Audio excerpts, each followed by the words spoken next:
This blues ballad, on the surface, speaks of money. But life's truest lessons, much like this song, are rarely obvious. It invites us on a journey to understand the verb, to be.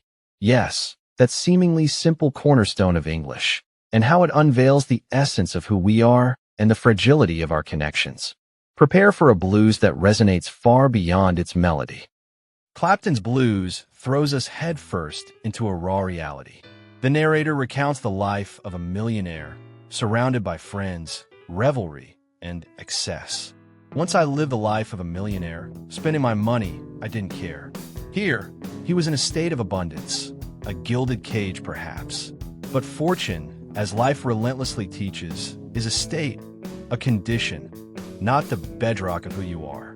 And when that condition shifts, the truth about relationships is laid bare with brutal honesty. When I began to fall so low, I didn't have a friend and no place to go. Where are those companions? They vanished with the wealth, like shadows at dawn.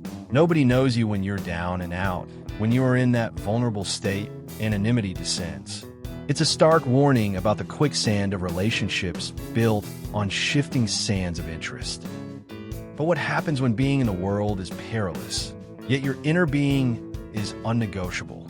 Enter the monumental story of Ney Matogrosso, a man with an H, a being who painted his truth onto the canvas of Brazilian culture. Ney's trajectory wasn't dictated by being on a lavish stage, but by his relentless quest for authentic being. Ney faced a father who, in his own way, loved him, yet expressed that love through the stern lens of his time, dictatorship, machismo, fearing his son's being in a world he perceived as treacherous. Deep down, his father wasn't ashamed of his being, of Ney's core essence. But he feared his being in a world he didn't understand, a world that could inflict wounds. This duality is pivotal. While the blues lament friends who scatter when you're down and out, Ney's story reveals a profound love that endures, despite the perilous being in the world. He was, and is unequivocally himself, and that unshakable truth became his greatest strength, navigating a rat race of societal pressures. So, we return to the verb to be. So simple in form, yet so profound in meaning. In Portuguese, we have ser and estar, but in English, to be carries both weights, a chameleon of meaning depending on context. When we say, I am an educator, we speak of identity, of who you are at your core, a constant, much like Ney is a singular artist. This is the immutable truth about you. The lesson from the blues and Ney's life echoes through time. The truth of who you are transcends the conditions you are living through. Our states shift, our fortunes may ebb and flow. The world, as Cazuza wisely noted, doesn't stop. But your essence, your quest for the freedom to be authentically you, that is your unshakable compass. Those who truly know you, who see and accept your being, are the ones who remain through the highs and lows of your being in the world.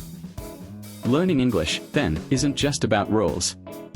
It's about expressing this complexity, this human richness, with the precision and sensitivity the language offers. It's about using every word, every verb, to paint the portrait of your truth. May this song and this story inspire you to see English not just as a set of rules, but as a tool to express the deepest truths of your existence and your relationships. If you connected with this reflection and want to continue exploring the richer layers of English and the art of living, don't forget to subscribe to the channel, like this video, and share it with your friends. Who are you being when no one is watching?